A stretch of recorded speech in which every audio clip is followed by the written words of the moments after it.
Good morning.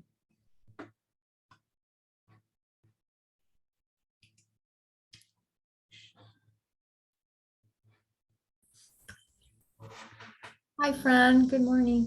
Good morning, everybody.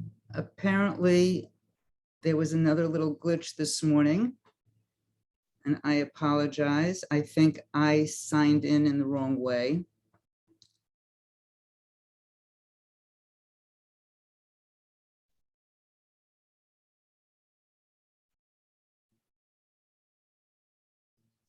So I apologize, and we'll give everyone another minute or two.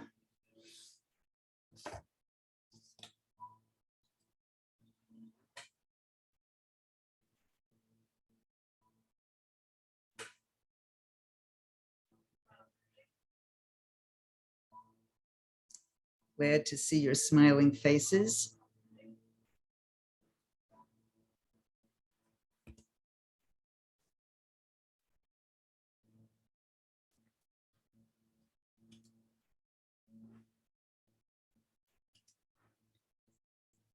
No worries, Harriet. We're happy to have you here for whenever you can be here. Oh, it's good to see Lisa back.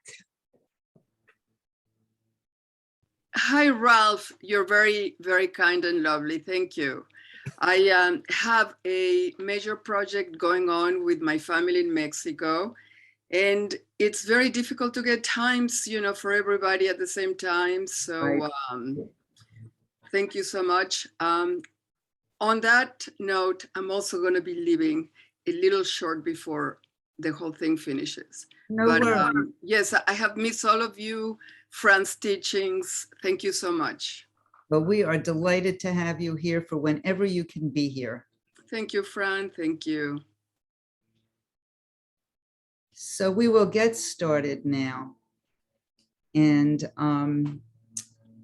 I hope that the background noises won't be disturbing. They're mowing outside and my windows downstairs are all open. I'm upstairs, but I can hear it. Hope you can't. I don't hear it, Fran. Excellent. Excellent. So we are moving to Pesach. Friday night is when the holiday starts. And we're going to be focusing on Pesach preparation today. So even if you are not physically cleaning your home and preparing a menu and say a Seder, I really encourage you to think about the theme of the holiday. So the holiday is really about moving from Mitzrayim, the constricted place, to freedom or spaciousness or expansiveness. And we all know the story, so I'm not going to repeat it. However, there is a very climactic moment at the edge of the Sea of Reeds. So the Israelites are at the edge of the sea, and they find themselves suddenly between the proverbial rock and a hard place. They have the sea on one side, which seems unpassable, and they have Pharaoh and his army bearing down on them. And I'm going to read 2 lines from Exodus chapter 14, verses 10 to 12. When Pharaoh approached, the children of Israel lifted up their eyes, and behold, the Egyptians were marching after them. They were afraid, and the Israelites cried out to Yud-Heh-Vav-Heh. They said to Moses, "Was it for want of graves in Egypt that you have brought us to die in the wilderness? What have you done to us, taking us out of Egypt? Is this not the very thing we told you in Egypt, saying, 'Let us be, that we may serve the Egyptians, for it is better for us to serve the Egyptians to die in the wilderness?'" So it's certainly understandable that the Israelites are really feeling absolute terror at this point. And their first reaction is to panic. And we know that panic distorts our thinking.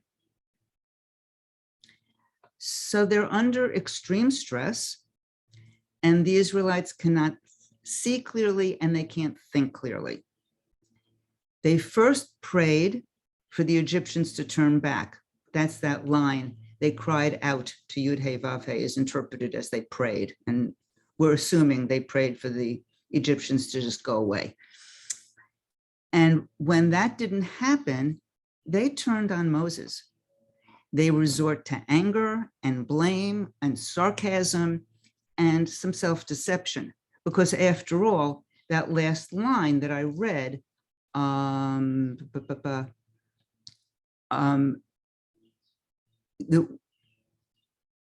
we told you in Egypt, to not make us leave. They participated in the leaving. They certainly had a choice. They didn't have to put the blood of the Paschal lamb on their doorposts.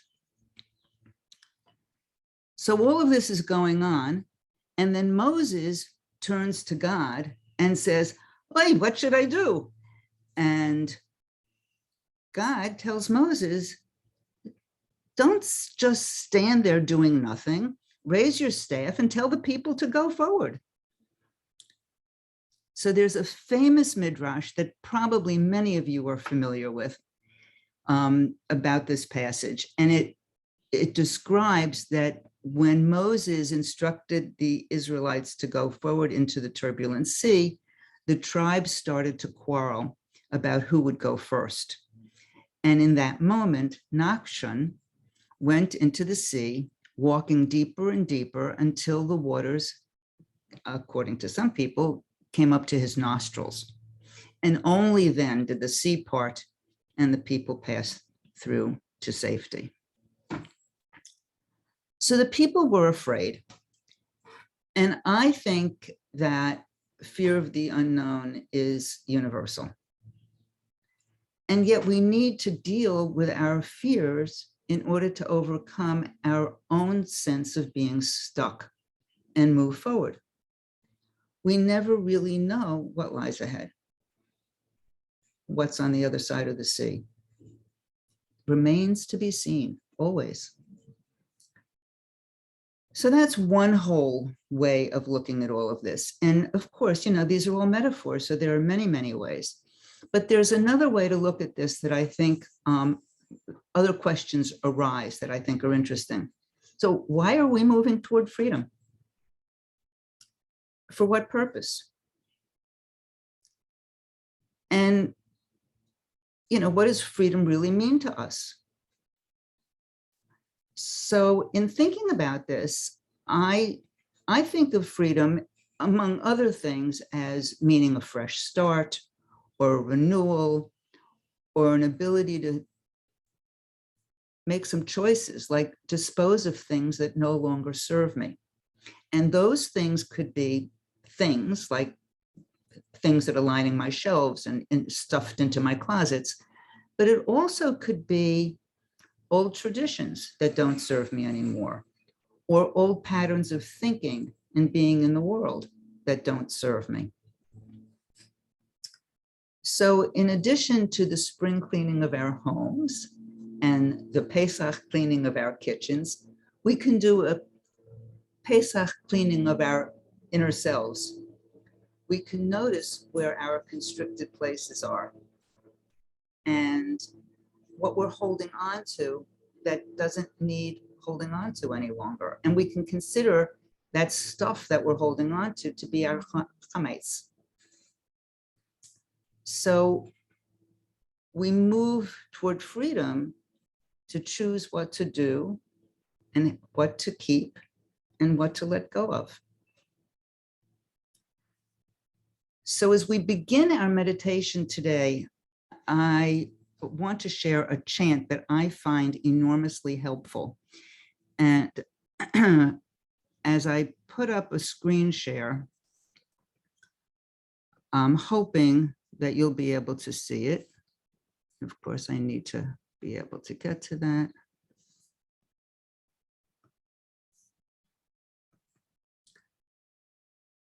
Can you see this? Okay, excellent. So Mincha Meitzar is a chant that has a great deal of meaning for me, and I have found this to be enormously helpful. The interpretation that my teacher Nancy Flam shared with me is, I was in a constricted, narrow place, and you, Yah, you brought me into spaciousness. And I will share with you that this is my go-to chant whenever I'm feeling really stuck and fairly miserable. This is what I chant, and I will chant it a few times, and then we'll go into silence. So, and I invite you to chant with me, which is why I put the words up. So let's take our posture. And we're preparing for some meditation. So we'll take a couple of breaths.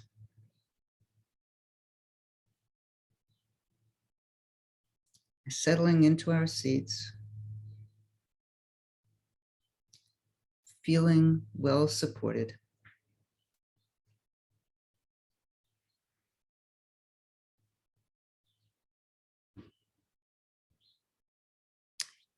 Min chametzar karatia, anani ve'merchavya, anani, anani, anani ve'merchavya. Min chametzar karatia, anani ve'merchavya, anani, anani, anani ve'merchavya. Min hametzar karatia, anani ve'merchavya, anani, anani, anani ve'merchavya.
So I invite you to think of Nakshan,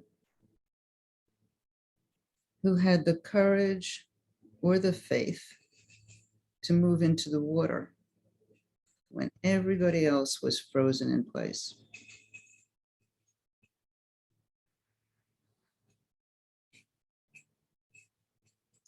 And you might want to imagine that you're at the water's edge.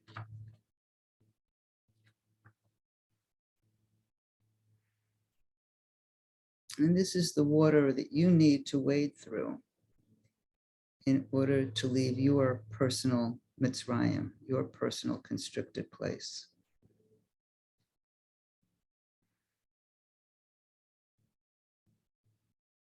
That place that maybe you'd rather not look at. That place that's uncomfortable.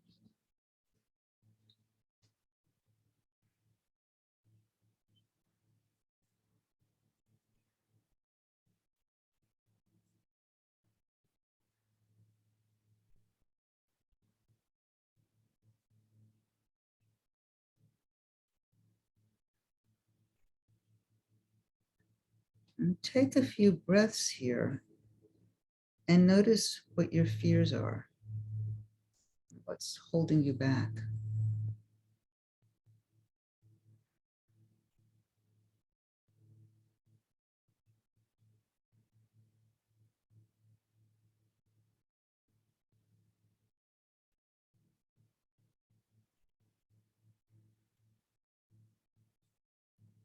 And now take a few breaths and notice what your hopes are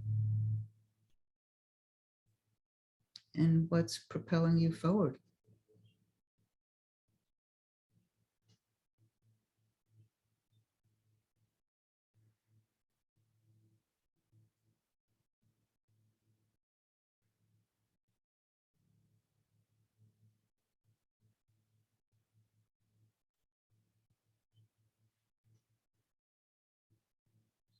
And now a few more breaths and move into the water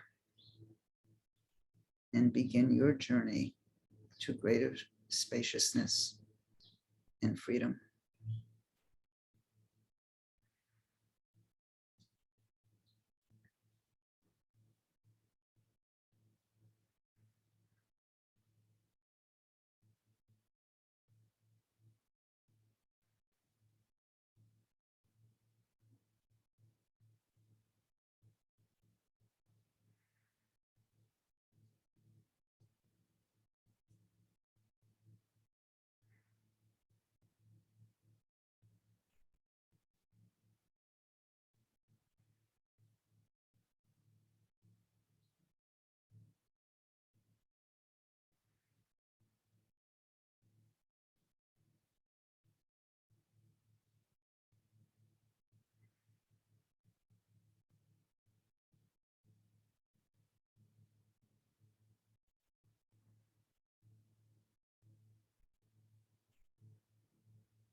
Kametsa karatia anani vemerchavia anani anani anani vemerchavia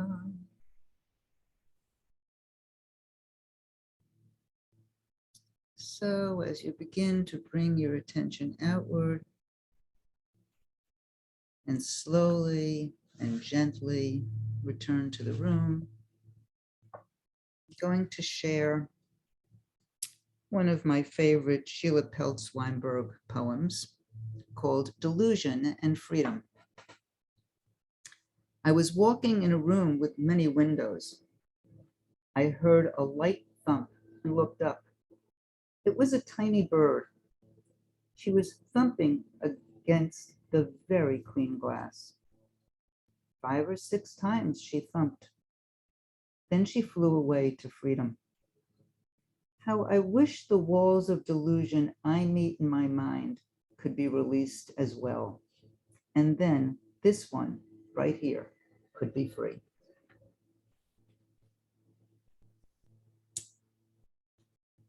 So with that, I will stop the recording